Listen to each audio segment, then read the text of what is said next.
मित्रों,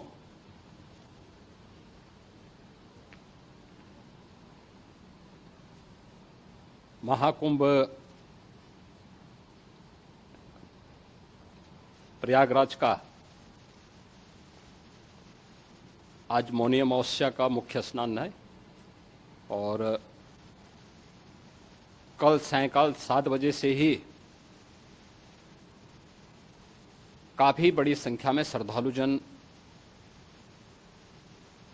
प्रयागराज पहुंच करके स्नान भी कर रहे थे और काफी बड़ी संख्या में श्रद्धालुजन ब्रह्म मुहूर्त का भी इंतजार कर रहे थे। एक दुर्भाग्यपूर्ण हादसा इसी दौरान अखाड़ा मार्ग पर संगम के तट पर हुआ, जिसमें 90 से ज्यादा लोग गंभीर रूप से या सामान्य रूप से घायल हुए। यह हादसा भारी भीड़ के द्वारा अखाड़ा मार्ग के बैरिकेडिंग्स को तोड़ने और उसके बाद उससे कूद करके जाने के कारण वहां पर हुआ है, जिसमें 30 के आसपास लोगों की दुखद मृत्यु हुई है। 36 घायलों का प्रयागराज में उपचार चल रहा है। शेष घायलों को उनके परिवार के सदस्य लेकर के चले गए हैं। घटना दुखद है, मर्माहत करने वाला है।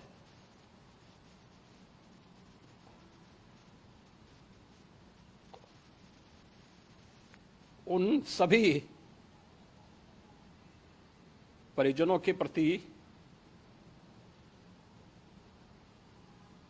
हमारी पूरी संवेदना है। हम लोग रात्रि से ही लगातार प्रशासन के संपर्क में हैं। मेला प्राधिकरण, पुलिस प्रशासन, एनडीआरएफ, एसडीआरएफ,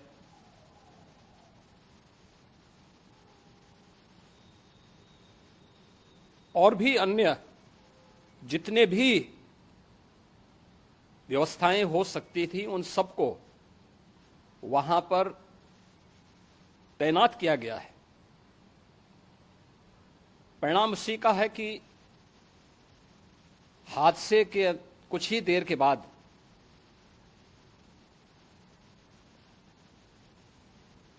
राहत कार्य को ग्रीन कॉरिडोर बना करके प्रशासन ने, पुलिस ने,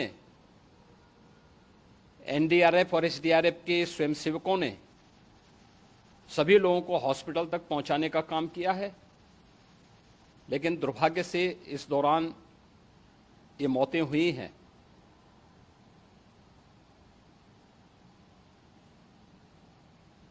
स्वाभाविक रूप से इन सब मुद्दों पर प्रश्न उठना स्वाभाविक भी है।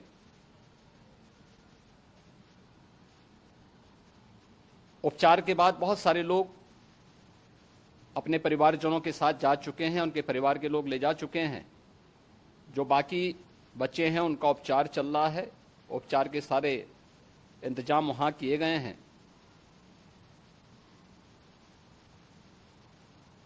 प्रेशर मौनी अमावस्या का ये मुख्य स्नान है महाकुंभ का, और बहुत ज्यादा प्रेशर प्रयागराज में होने के कारण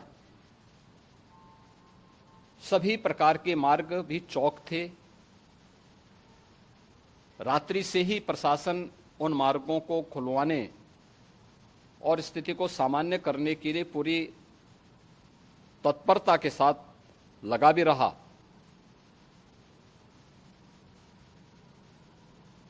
ये सभी घटनाओं के बाद, ये जो हादसा हुआ है, इस हादसा के बाद वहां पर अखाड़ों ने जो आज अमृत स्नान ब्रह्म मुहूर्त में 4 बजे से प्रारंभ होना था। मेला प्राधिकरण के अनुरोध पर उन्होंने स्थगित किया था। अपराह्न में अमृत स्नान प्रारंभ हुआ, जिसमें सभी अखाड़ों ने और अन्य जो सहयोगी संस्थाएं हैं उन लोगों ने इसमें भाग लिया।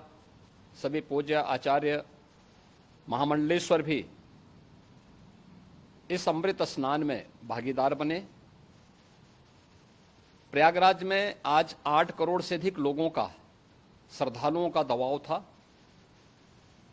यद्यपि अगल बगल के जनपदों में मिर्जापुर, भदोई, प्रतापगढ़, फतेहपुर, कौशाम्बी, इन सभी जनपदों में भी होल्डिंग एरिया बना करके काफी बड़े पैमाने पर श्रद्धालुओं जनों को रोका गया था, जिन्हें अमृत स्नान संपन्न होने के बाद सभी अखाड़े स्नान संपन्न कर चुके हैं। उसके बाद अब वहां से रिलीज किया गया है। इतना भारी दबाव ये पहली बार वहां पर देखने को मिला था, और जिसके बारे में हम लोगों ने पूरे इंतजाम करने के प्रयास भी किए गए थे। रेलवे स्टेशनों पर, चाहे वह झूसी हो, चाहे वह प्रयागराज सिटी हो, प्रयागराज हो, फाफामऊ हो, उन सभी पर लगातार दबाव बना रहा। रेलवे ने भी इस दौरान वहां के दबाव को ध्यान में रखते हुए मेला स्पेशल चलाई। रूटीन और मेला स्पेशल को मिलाकर के लगभग 300 से अधिक ट्रेन रेलवे के द्वारा अब तक चलाई जा चुकी हैं, और जिससे श्रद्धालु जनों को उनके गंतव्य तक पहुंचाया जा सके। उत्तर प्रदेश परिवहन निगम ने भी अपनी 8000 से अधिक बसें श्रद्धालु जनों को उनके गंतव्य तक पहुंचाने के लिए लगाया हुआ है, और जिससे उन सबको सुरक्षित उनके घरों तक पहुंचाया जा सके।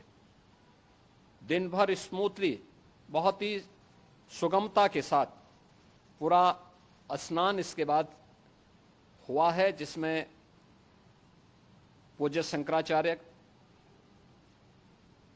आचार्य महामंडलेश्वर, वरिष्ठ संतजन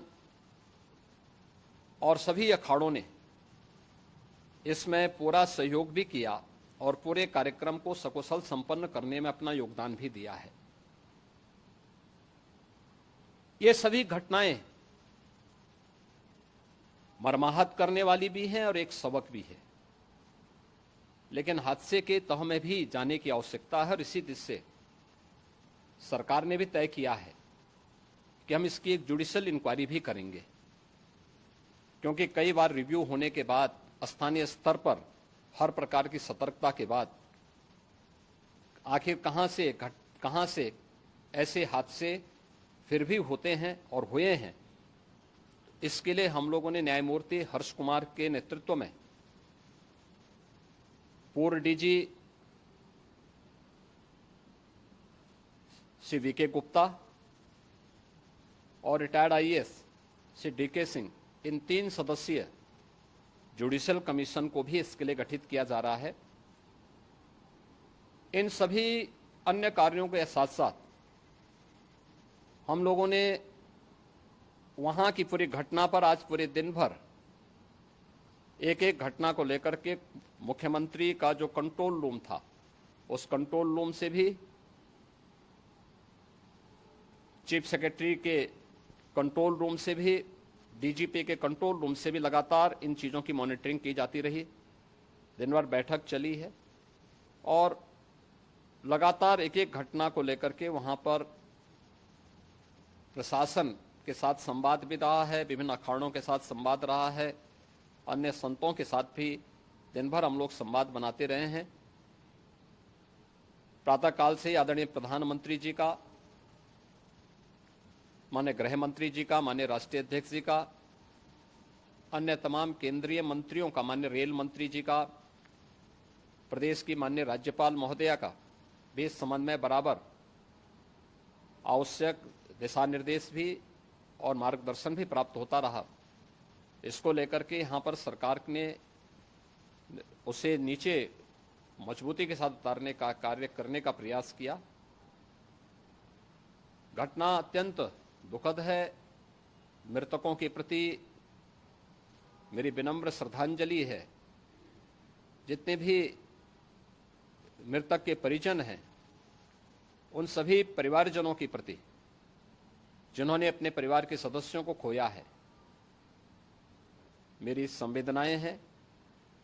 विनम्र श्रद्धांजलि उनके प्रति संवेदना मेरी है और इस पूरी घटना की हम लोग न्यायिक जांच करवा करके इसकी तह में भी जाएंगे। इसके अलावा पुलिस के स्तर पर भी अलग से हम लोग इसके एक अलग से भी जांच करवाएंगे कि आखिर कहां पे ऐसे हादसे किन कारणों से हुए हैं,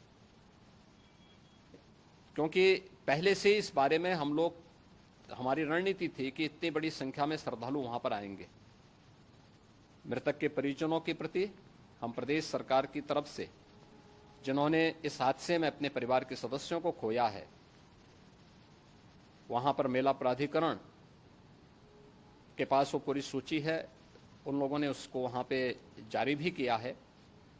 मैं उन सब के प्रति अपनी संवेदना भी व्यक्त करता हूं और परिवारजनों को हम प्रदेश सरकार की तरफ से 25-25 लाख रुपए की आर्थिक सहायता की घोषणा भी कर रहे हैं और न्यायिक आयोग इस पूरे मामले को देख करके एक समय सीमा के अंदर राज्य सरकार को अपनी रिपोर्ट देगा और इसमें आने वाले समय में या आने वाले स्नान के लिए भी हम और कैसे व्यवस्था को और सुदृढ़ किया जा सकता है, इसके बारे में भी कल मुख्य सचिव और डीजीपी स्वयं एक बार प्रयागराज जाकर के उन सभी मुद्दों को देखेंगे। आवश्यकता पड़ती है तो फिर इसमें, यद्यपि आज प्रदेश सरकार के तमाम वरिष्ठ अधिकारियों को हम लोगों ने अलग अलग स्थानों पर वहां लगाया गया था और वे सभी पूरी तत्परता के साथ, प्रमुख सचिव नगर विकास वहीं थे, पीडब्ल्यूडी के प्रमुख सचिव भी वहीं पे थे, पावर कारपोरेशन के चेयरमैन भी वहीं पे मौजूद थे, जिन एक एक मुद्दों पर वहां पर वे लोग लगातार निगाह रखे हुए थे। लेकिन दुर्भाग्यपूर्ण घटना और ये मर्माहत करने वाली घटना है। मैं सभी उन पुण्य आत्माओं के प्रति अपनी विनम्र श्रद्धांजलि अर्पित करता हूं।